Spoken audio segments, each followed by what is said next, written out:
So, the following evening, I brought Jim home to dinner. I had known Jim slightly in high school. In high school, Jim was a hero. He had a tremendous Irish good nature and vitality, with a scrubbed and polished look of white chinaware. He seemed to move in a continual spotlight. He was the star in basketball, captain of the debating club, president of the senior class, and the glee club. And he sang the male lead in the annual light operetta. He was forever running or bounding, never just walking. He seemed always just at the corner, defeating the law of gravity. He was shooting with such velocity through his adolescence that you would just logically expect him to arrive at nothing short of the White House by the time he was 30. But Jim had apparently ran into some more interference after his graduation from high school, because his speed has definitely slowed. And so, at this particular time in our lives, he was holding a job that wasn't much better than mine. He was the only one at the warehouse with whom I was on friendly terms. He knew my secret practice of writing poems. He called me Shakespeare. I knew that Jim and Laura had known each other in high school because I had heard my sister Laura speak admiringly of Jim's voice. I didn't know if Jim would remember her or not, because in high school, Laura was thin, unobstructed, because Jim had been astonishing. And if he did remember Laura, it was not as my sister. But when I asked him home to dinner, he smiled and said, "You know a funny thing, Shakespeare. I never thought of you as having folks." Well, he was about to discover that I did.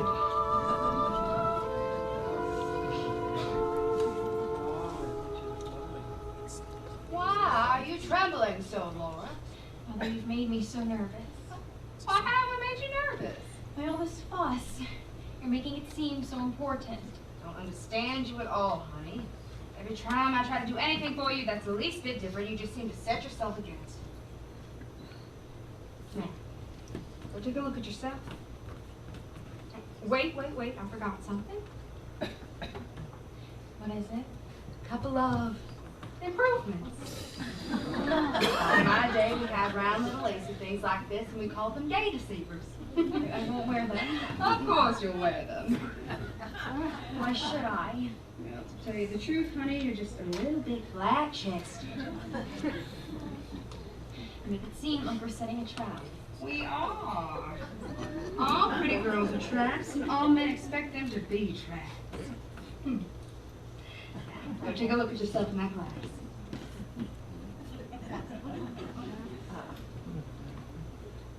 You see? You look just like an angel on a postcard. How lovely. Now, Laura, I'm going to dress myself up, and you are going to be astonished at your mother's appearance. I found this old dress in the trunk. I had to do an awful lot to it, but it just broke my heart when I had to let it out. Laura, come look at your mother. Laura, come look at me now. Well, Mother, how lovely. It used to be, it used to be. I used to have a bunch of little flowers on it, but they got awful tired and I had to take them all off. I wore this to the governor's ball in Jackson. Laura, you should have seen your mother. You should have seen how she just chassed around the room like that. I had it on the night I met your father. I had malaria fever, too. The climate changed from the East Tennessee to the Delta just weakened my resistance. Not enough to be dangerous, but enough to make me restless and giddy. The country so lovely in May. All lacy with dogwood and just flooded with jonquils. Every time I see them, I make my gentleman callers get out of the carriage and pick them with me. It's got to be sort of a joke, Laura.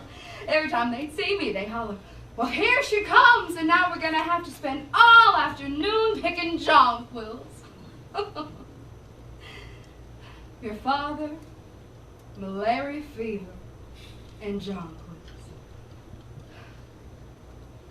I do hope they get here before it starts to rain. I gave your brother a little extra change. That way he and Mr. O'Connor could take the service car home. Mother, What is an F? what did you say his name was? O'Connor. Why? What's his first name? Don't remember.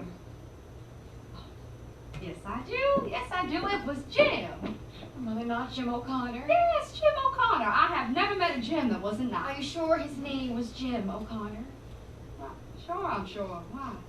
Is he the one Tom used to know in high school? You didn't say. I think they just got acquainted down at the warehouse. There was a Jim O'Connor we both knew back in high school. Mother, if this is the one Tom is bringing home for dinner, you would have to excuse me, for I wouldn't come to the table. What sort of silly talk is this? Do you remember once when you asked me if I ever liked a boy? I showed you his picture. That boy in the yearbook. Yes, that boy. Laura. Laura, were you in love with that boy? I don't know, Mother. All I know is I couldn't come to the table if it was him. Well, it won't be him. It isn't the least bit likely.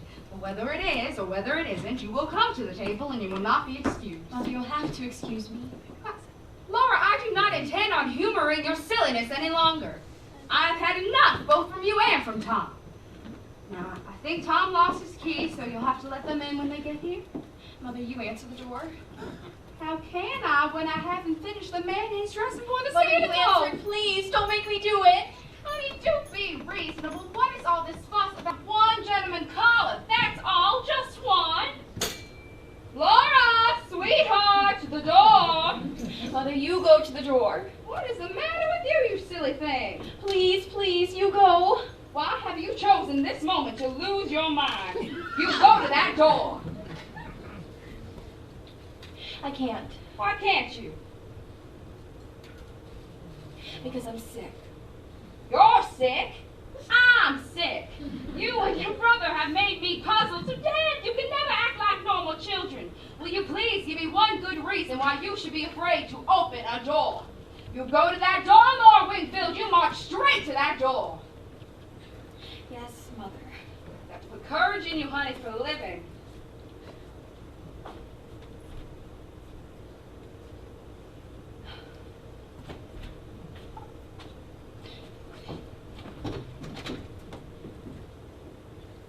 Laura, this is Jim. Jim, this is my sister Laura. Didn't know Shakespeare had a sister. How do you do, Laura?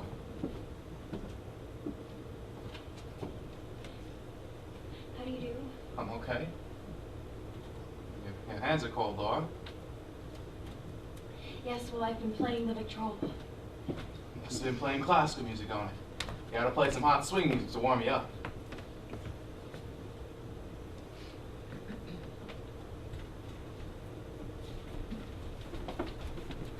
Well, what's wrong? Oh, Laura? She's terribly shy. Shy girl, huh? It's not every day you meet a shy girl. I don't think you ever mentioned to me that you had a sister. Well, now you know I have one. One piece of the paper. Yeah, sure. Comics. Comics. Sports.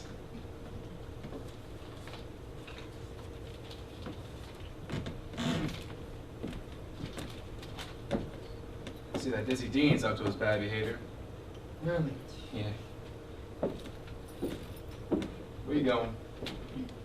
Out on the terrace to smoke.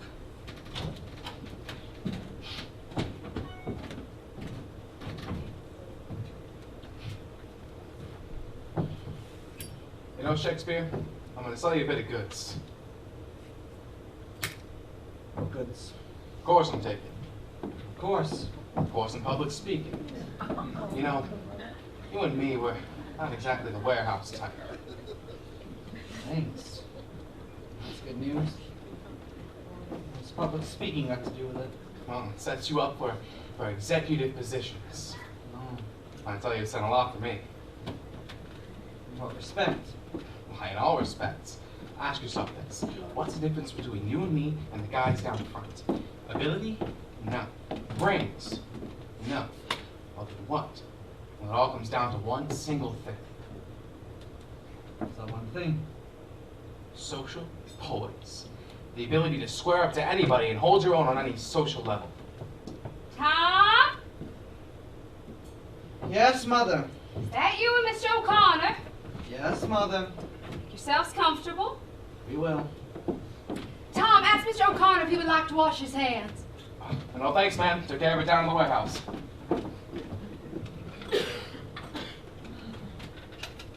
Tom. Mr. Mendoza was speaking to me about you earlier. Favorably? What do you think? Well, Tom, you're going to be out of a job if you don't wake up. I'm waking up. Yeah, but you're not showing any signs. Signs are interior. I'm just about to make a change. I'm right at the point of committing myself to a future that doesn't include the warehouse or Mr. Mendoza, or even a night course in public speaking. What are you gassing about? I'm tired of the movies. The movies. Yes, Jim, the movies. Look at them. All those glamorous people, having adventures, hogging it all, gobbling the whole thing up. You know what people do? They go to the movies instead of moving. I'm tired of the movies. And I'm about to move. Move? Yes. For when? Soon. Where? I'm starting to boil inside. I know I seem dreamy, but inside I'm boiling. Yeah, look. What? I remember. The Union of Merchant Seamen. Paid my dues last month instead of the electric bill. You're gonna regret it when they turn the lights off. Now, What about your mother? I'm like my father. He's been absent going on 16 years. You're just talking. What does your mother think about all this? Shh. Here she comes. Mother's not acquainted with my plans. Tom, Yes, Mother. where are you all? On the terrace. Well, why don't you come in?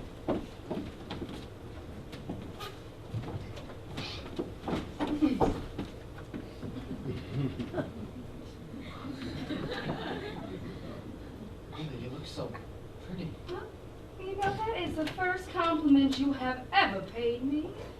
I wish you would look pleasant when you're about to say something pleasant. That way I could expect it. Mr. O'Connor. How do you do, ma'am? Oh, this is Mr. O'Connor. Introduction is entirely unnecessary. I have heard so much about you from my boy. I finally said, Tom, why don't you bring this paragon to supper finally? I want to meet this nice young man from the warehouse instead of just hearing you sing his praises. Tom, why don't you open that door? I felt such a nice breeze a moment ago. Where has it gone to? You know, it's so warm already and not quite summer even. However, we are having a light supper for dinner. I always felt that light suppers were better for this time of year. Just like light clothes are. Light clothes and light food are what warm weather calls for. You know, our blood just gets so thick during the winter that we have such a hard time adjusting when the season changes. And this year it came so quick, too. All of a sudden, heavens, it is summer already. So I ran to the trunk and I pulled out this light dress.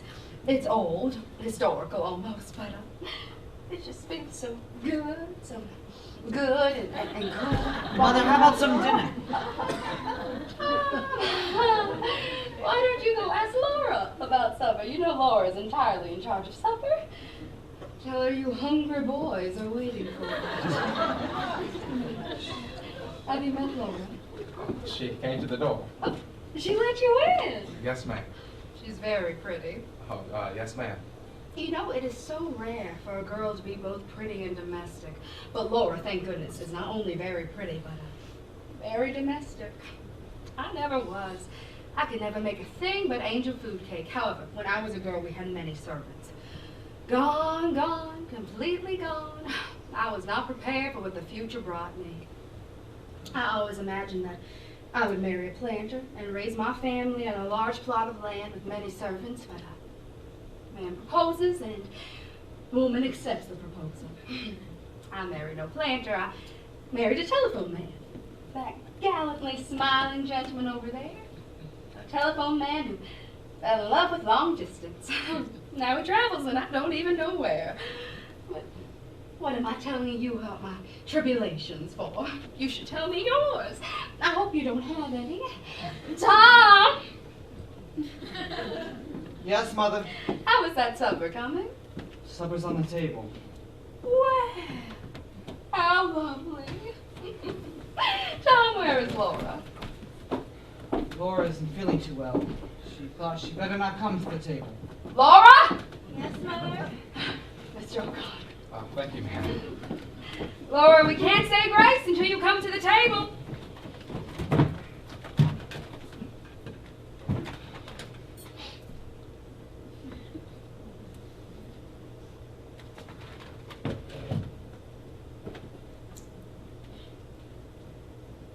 Oh, Mother, I'm so sorry. Laura, my goodness, you are sick. Here, lay her on the couch. She must have gotten sick from standing over that hot stove all day. I told her it was just too warm this evening, but, you know.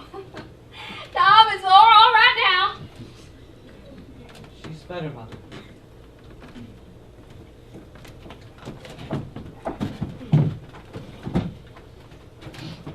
Well, looks like we're going to have some rain this evening. Tom, you say grace. What? What do we generally do before we eat something? We say grace, don't we?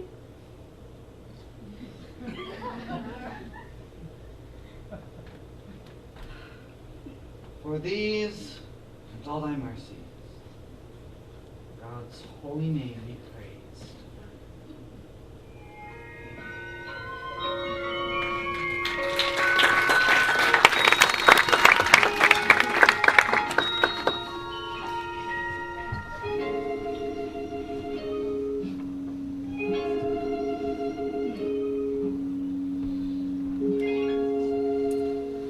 You know, Mr. O'Connor, I have not had such a pleasant evening in a very long time. Oh, thank you for having me over, Mrs. Wingfield. Here's to the old South. The old South.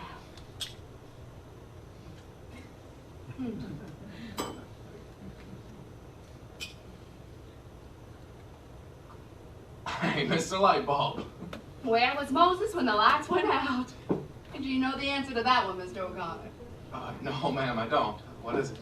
Well, I did hear one answer, but it wasn't very nice, so I thought you might know another one. No, ma'am, I don't.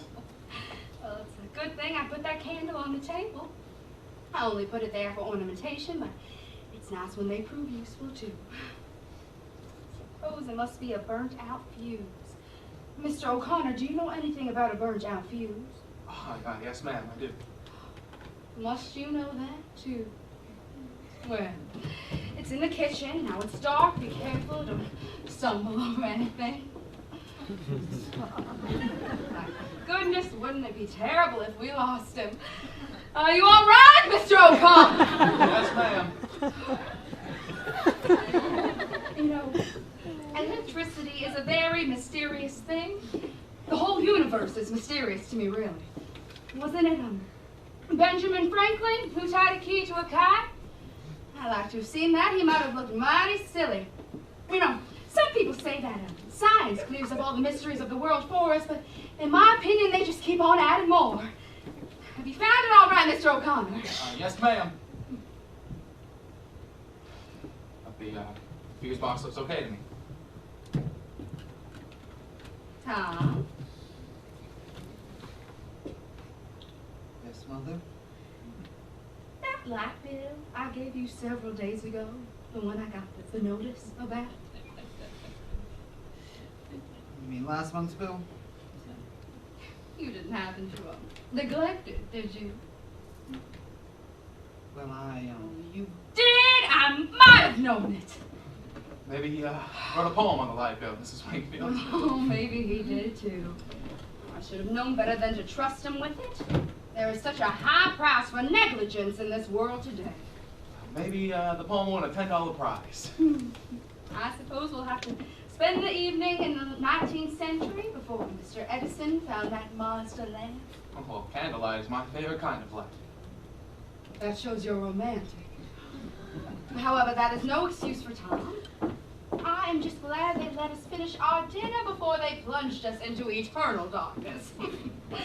Tom, as as a punishment for your carelessness, you can help me with the dishes. Oh, I can help, ma'am. Oh, I couldn't allow that. Oh, please, I ought to be good for something. What did I hear? I said I ought to be good for something. I thought that's what you said.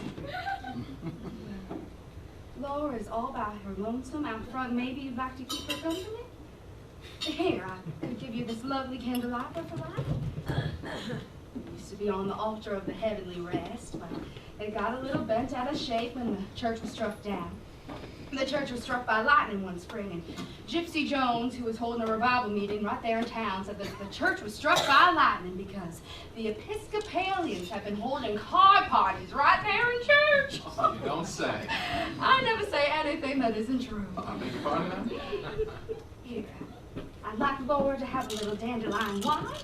Do you think you could carry them both? I could try, ma'am. Now, Tom, you get into your apron. Yes, Mother. How you feeling? Any better? Yes, thank you. Oh, yeah, this is for you. Some dandelion wine. I'll drink it, but don't get drunk. Say, where should I put the candles? Anywhere? Out by the floor. Any objections? No. Spread some newspaper to catch the drippings. There you go. I like to sit on the floor, Laura. Mind if I do? No. Would you hand me a pillow? What? I said, would you hand me a pillow?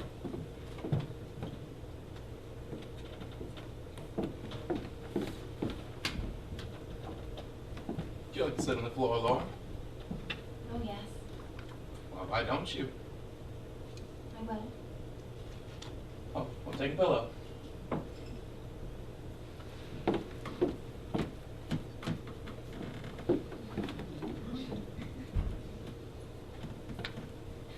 Laura, I can't see you all the way over there. I can see you. That's not fair. I'm right here in the limelight.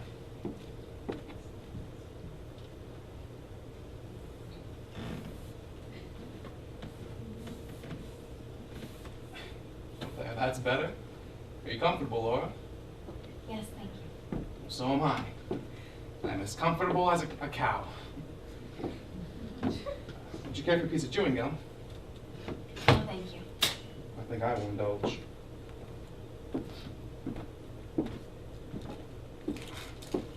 Just think of the fortune made by the guy that invented the first piece of chewing gum.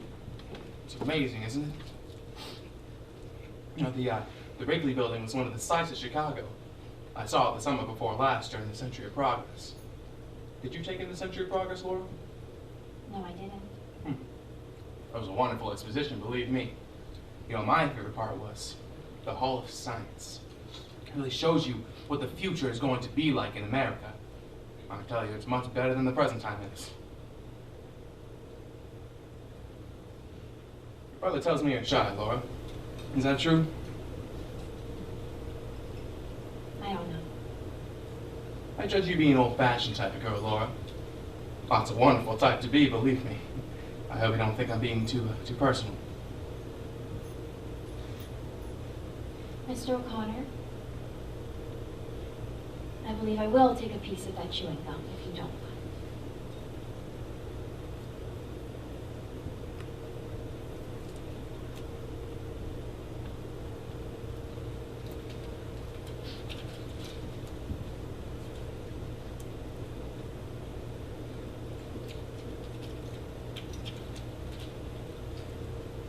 Mr. O'Connor, have you kept up with your singing? Singing? Me? Yes, I remember what a beautiful voice you had. You heard me singing? Yes, quite often. I don't suppose you remember me at all? Well, as a matter of fact, I did have a feeling that I've seen you somewhere before. And I was about to remember your name, but well, what I remember it wasn't really a name at all, so I stopped myself. Wasn't it Blue Roses? Blue Roses. Oh my gosh, yes, Blue Roses. I never connected you with high school. I didn't even know you were Shakespeare's sister. I'm sorry, Laura. I didn't expect you to. You barely knew me. We were a speaking acquaintance. Yes, we spoke to each other. Didn't we have a class together? Yes, we did. What class was that? In the singing chorus. I sat across the aisle from you in the auditorium on Mondays, Wednesdays, and Fridays. Oh, that's right. You were the girl who always came in late.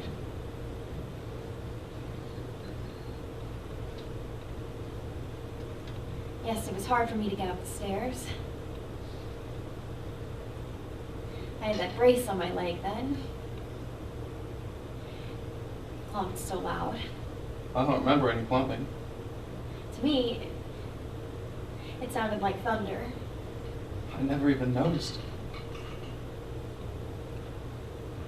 Everybody was already seated before I came in. I had to go walking in front of everybody. My seat was in the back row.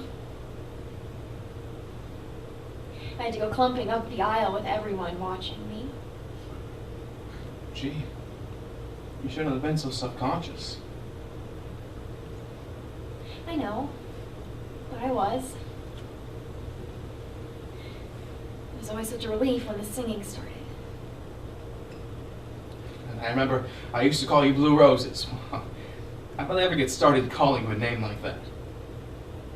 Well, I was out of school for a little while with pleurosis. And when I came back, you asked me what the matter was, and I told you I had pleurosis, but you thought I said blue roses. So that's what you always called me after that. Well, I hope you didn't mind. Well, no, I liked it. Sarah wasn't very acquainted with many people. That's right, you always sort of stuck by yourself. I never did have much luck in making friends. I don't see why not. I started out badly. You mean being... Yes. It sort of stood between me and... You shouldn't have let. I know, but I did. Because you were shy with people. I tried not to be, but I never could Overcome. No, I never could.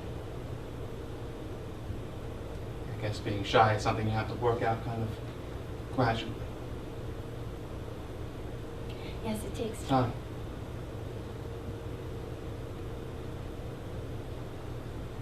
Yes. You know something, Laura? People aren't so bad once you get to know them. That's what you gotta remember. And everybody in this world has problems, not just you. You think of yourself as the only person who's ever been disappointed, but if you look around, you'll see a world full of people that are just as disappointed as you are. Well, take me, for instance. When I was in high school, I thought I'd be a lot further along than I am now. Say, you remember that wonderful write-up I had in the Torch? Yes, I do. Said I was bound to succeed in anything I went into.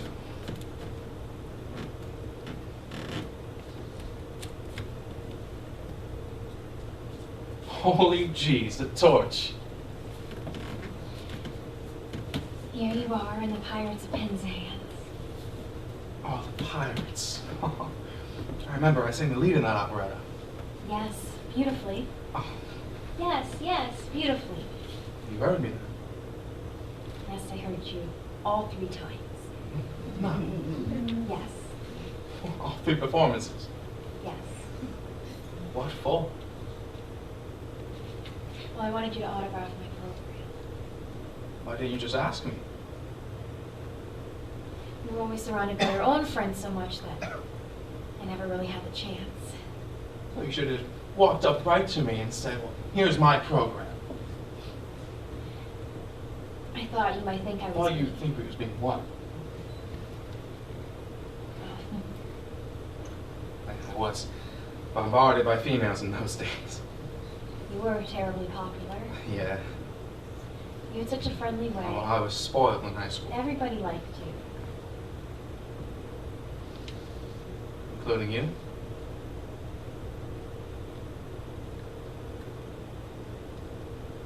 Yes, I did too. So, give me that program, Laura.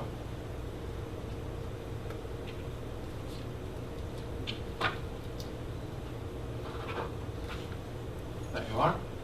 Better late than never. My, what a surprise. My signature's not worth very much right now, but hopefully in the future it will increase in value. You know something, Laura? Being disappointed is one thing, but being discouraged, now that's something else. I tell you, I may be disappointed, but I am not discouraged. So, you finished high school? I made poor grades on my final examinations. You mean you dropped out?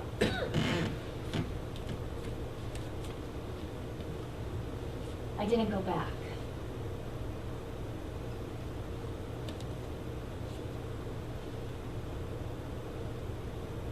How is Emily Meisenbach doing? Oh, that craphead? Why did you call her that? Well, that's what she was. You're not still going with her. I never even see her.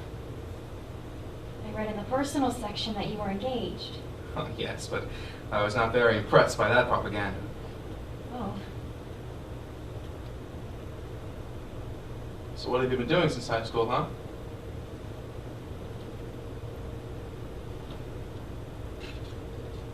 What?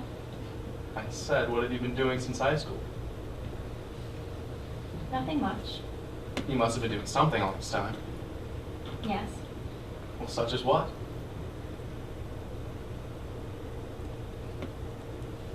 I took a business course at a business college. Oh, you did? Well, how did that go? Well, not very well. I dropped out. It gave me indigestion. Well, what have you been doing since? I don't do anything much. Please don't think I sit and do nothing. I take care of my glass collection. Glass is something you have to take good care of. What is that you said about glass? Collection. I have one. You know what I judge to be your principal trouble, Laura? Inferiority complex. Do you know what that is? It's when a fellow low rates himself. I understand it because, well, I had it too. I had it until I took a course in public speaking and really developed my voice. I learned that I had an aptitude for science. Now, until that time, I never really thought of myself as being outstanding in any way whatsoever.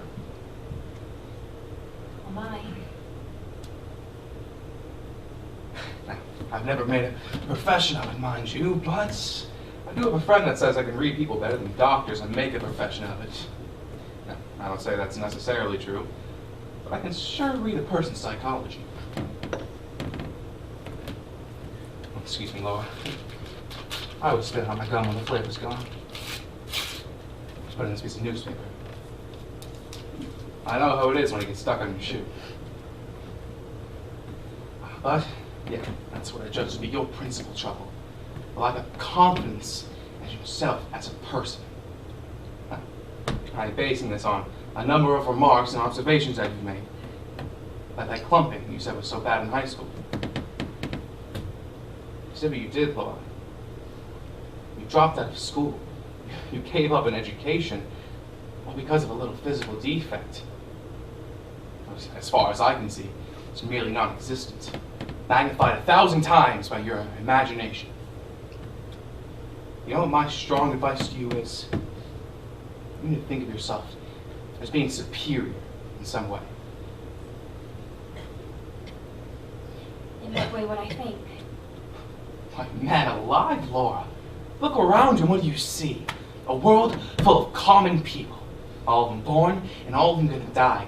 Now, which of them has 1/10 of your strong points? Or mine, or anybody else's for that matter. See, because everyone excels in some one thing. Some and many. You take me, for instance. My interest happens to lie in electrodynamics. I'm taking a night course in radio engineering, along with a substantially responsible job at the warehouse. And then I take a course in public speaking after that. Why? Because I believe in the future of television. I'm ready to go right up alongside with it. I've already made all the right connections. All that's left now, it's wait for the industry itself to take off. You know, full steam, knowledge, money, power, wham! That's what the cycle of democracy is built on, Laura. You must think I think a lot of myself. No, I don't. Well, what about you? Is there any one thing you take more interest in than anything else? Yes. Oh, such as what? Well, I said I have my glass collection. Huh. Well, what kind of glass is that? Little articles of it. Ornaments, mostly. Most of them are tiny little animals made out of glass. The tiniest little animals in the world. Mother calls them my glass menagerie.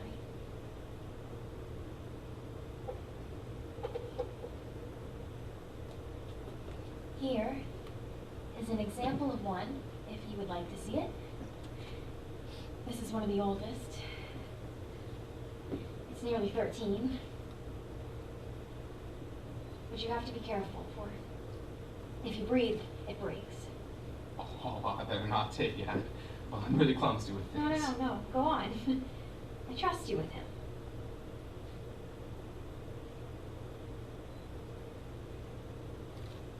There. Now you're holding him gently. Well, hold him by the light.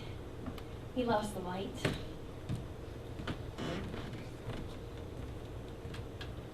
You see how the light shines through him? It sure does shine. I shouldn't be partial, but he is my favorite. Say, what would you say this one is? Haven't you noticed the single horn on his forehead? Oh, unicorn, huh? Mm-hmm. Well, unicorns, aren't they extinct in the modern world? I know. But a fellow must feel lonesome. Well, if he does, he doesn't complain. He sits on a shelf with some of the other horses that don't have horns, and they all seem to get along nicely together. Oh, they do. Say, where should I put them? You can put them here on the top shelf. They all like a change of scenery every once in a while.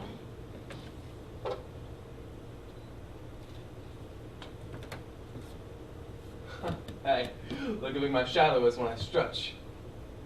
Oh, yes, it's stretched across the ceiling.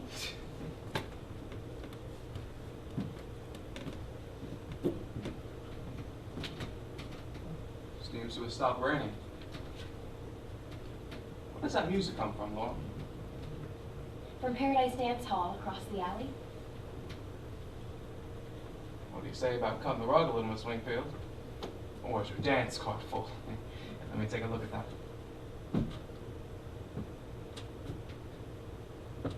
Not a dance available. Oh, that's okay. I'll just cross them out. Huh. Waltz. I can't dance. There you go again with that inferiority stuff. I've never danced in my life. Come on, try. I would step on you. Oh, I'm not made of the glass.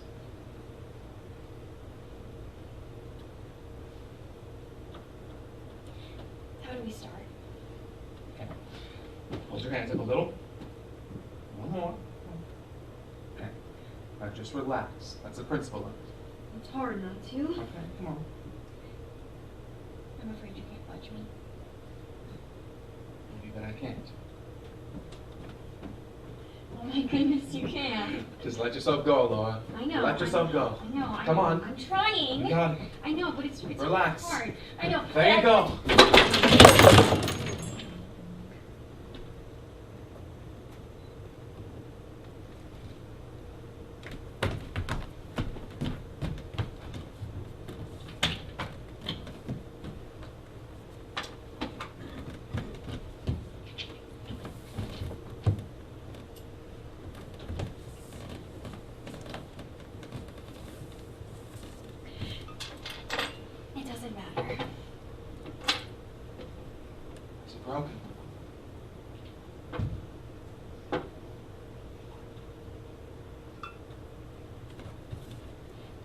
he's just like all the other horses.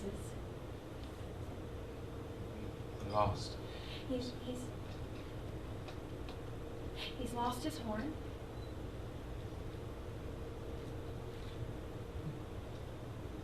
It doesn't matter. Maybe it's a blessing in disguise. Still, I bet you'll never forgive me. But that was your favorite one. I don't have favorites. Much.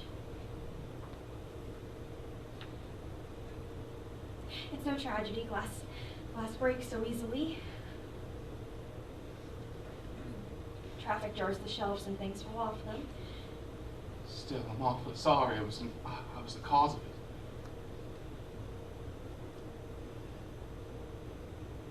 I'll just pretend he had an operation. He had his horn removed to make him feel less freakish. And now he will feel more at home with the other horses, the ones who don't have horns. Glad to see you have a sense of humor, Laura. You know, you're different than anybody else I know. Do you mind me saying that? I mean it. Make me feel some sort of... I don't know how to explain it. I'm usually good at expressing myself. But this time I just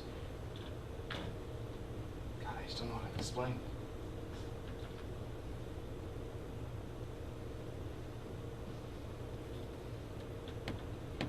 Has anybody ever told you that you're pretty, Laura? Because you are. But in a different way than anybody else. Oh, but all the better because of the difference. I wish you were my sister. I'd show you how to have confidence in yourself as a person. Because being different is nothing to be ashamed of. That's other people. They're not such wonderful people. They go all over the world, but you just stay here. 100 times 1,000. You're 1 times 1. You're as common as weeds. But you're blue roses.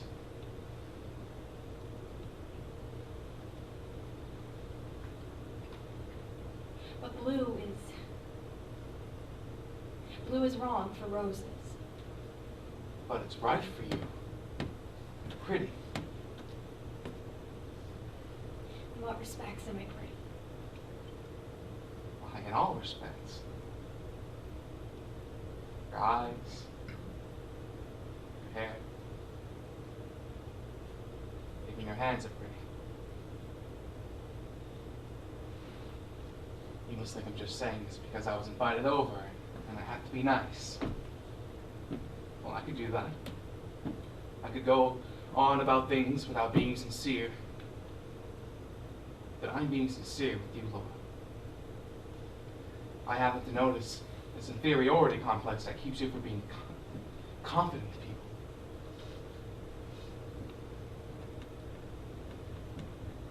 Somebody ought to build your confidence up. Way up.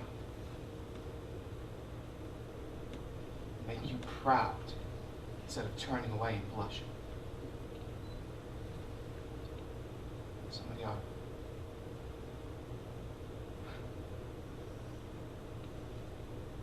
to kiss you. Look.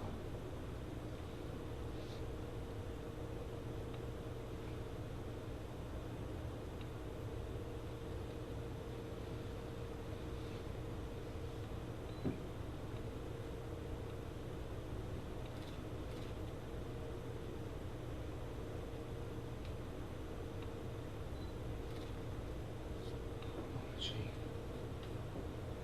Oh, I shouldn't have done that. I was way off beat. Would you care for a cigarette? Oh no, you don't smoke. How about a mint? Peppermint, lifesaver, and Pocket's regular drugstore.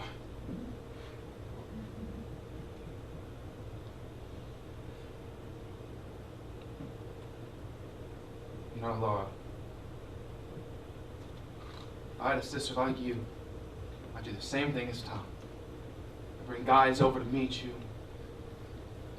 I'm not saying that that's what this was, but it was. There's nothing wrong with that.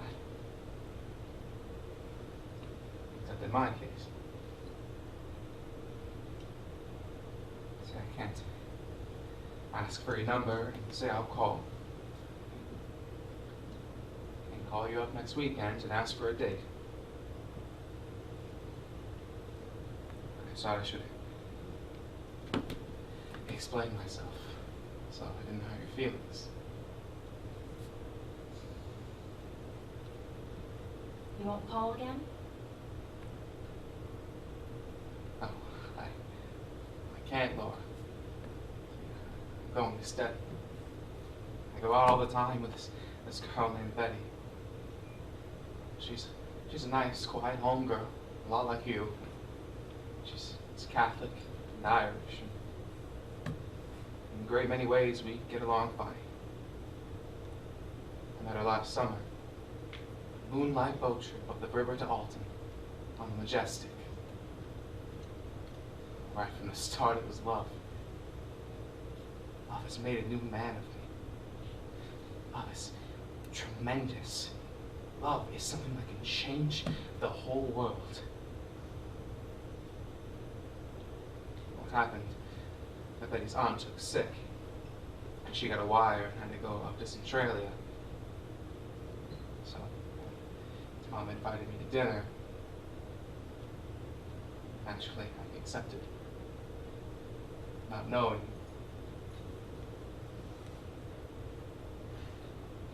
Not knowing.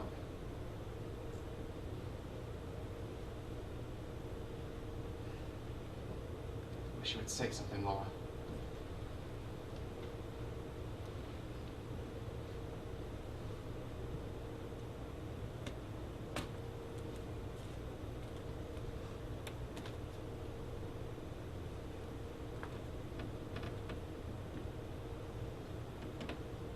What are you doing that for?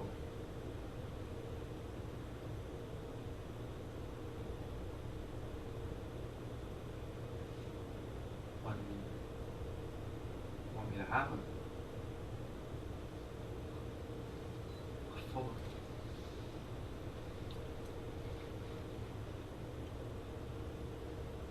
A souvenir. I'm coming, children. Thought you might like a liquid refreshment. Mr. O'Connor, have you heard that song about lemonade? It's lemonade, lemonade, made in the shade and stirred with a spade, and then it's good enough for any old maid. No, ma'am. I've never heard of it. Why are you so serious, honey?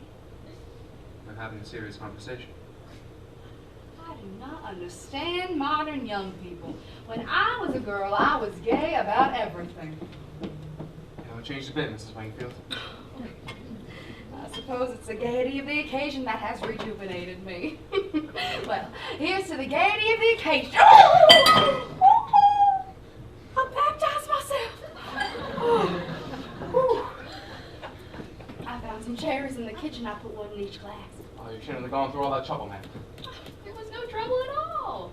Did you hear us cutting up in the kitchen? I was so outdone with Tom for not bringing you over sooner, but now you have found your way. And I want you to come over all the time. Not just once in a while, but all of the time. I think I'll go back in that kitchen. Oh, no, ma'am. Please don't go. I have to be going. But Mr. O'Connor, it's only the shake of the evening. Oh, you know how it is. You mean you are a young working man and you have to keep working men's hours? Yes, ma'am. Well, we'll let you off early this time, but only on the condition that you'll stay later next time. Much later. What's the best night for you, Saturday? Well, as a matter of fact, I got a couple time clocks I got to punch in, Mrs. Wingfield. 1 in the morning and then 1 at night. Oh, you are so ambitious. You work at night, too. Oh, no, ma'am, not work, but Betty.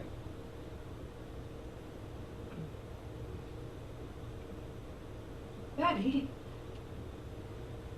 Who's Betty? Oh, just, this girl I go study with. You mean it's serious? Yes, ma'am. We're planning on getting married the second Sunday of June. Tom didn't say anything at all about your being engaged to be married.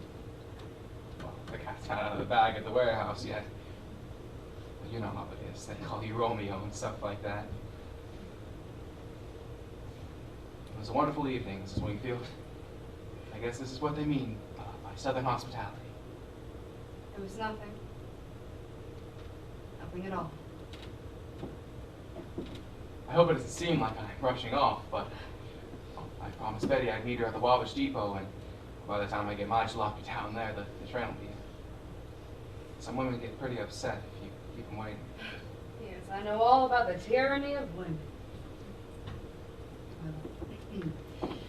Goodbye, Mr. O'Connor. Wish you happiness and good fortune.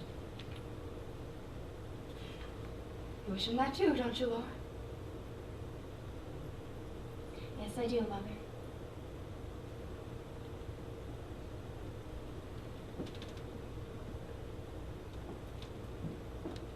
Goodbye, Laura. I'll always treasure that souvenir that you gave me.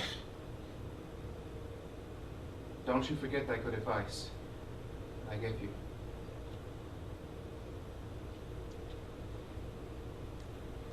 So long, Shakespeare. Thanks again, ladies. Good night.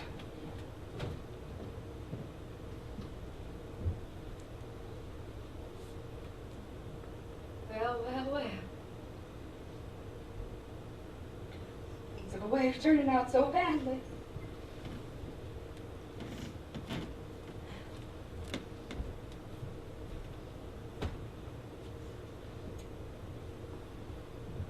I don't believe I would play that Victrola.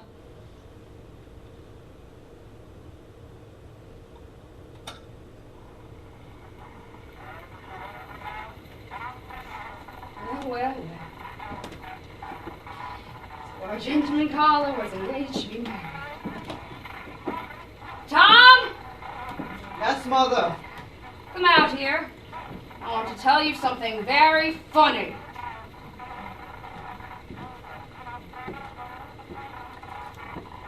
Gentleman caller, get away already. Gentleman caller has made a very early departure. It was a nice joke he played on us, too. How do you mean? He didn't tell us he was engaged to be married. Jim. Engaged. That's what he just informed us. Well, I'll be jiggered. I didn't know. Seems very peculiar. What's peculiar about it? Didn't you tell me he was your best friend down at the warehouse? He is, but how would I know? Seems very peculiar. You didn't know your best friend was engaged to be married. Mother, the warehouse is the place where I work, not where I know things about people. You don't know things anywhere! You live in a dream! You manufacture illusions! Where are you going? Where are you going? I'm going to the movies! All right. Now that we've all made such fools of ourselves. The effort, the preparations, all the expense, the new flow lamp, the clothes for Laura. All for what? To entertain some other girl's fiancé? Go to the movie. Go. Don't think about us. A mother deserted, an unmarried sister who's crippled and has no job. Don't let anything interfere with your selfish pleasure. Just go. Go! Go to the movies!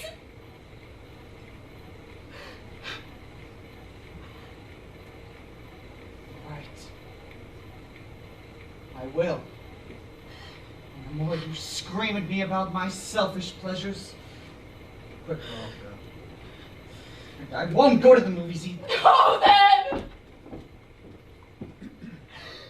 Then go to the moon, you selfish dreamer!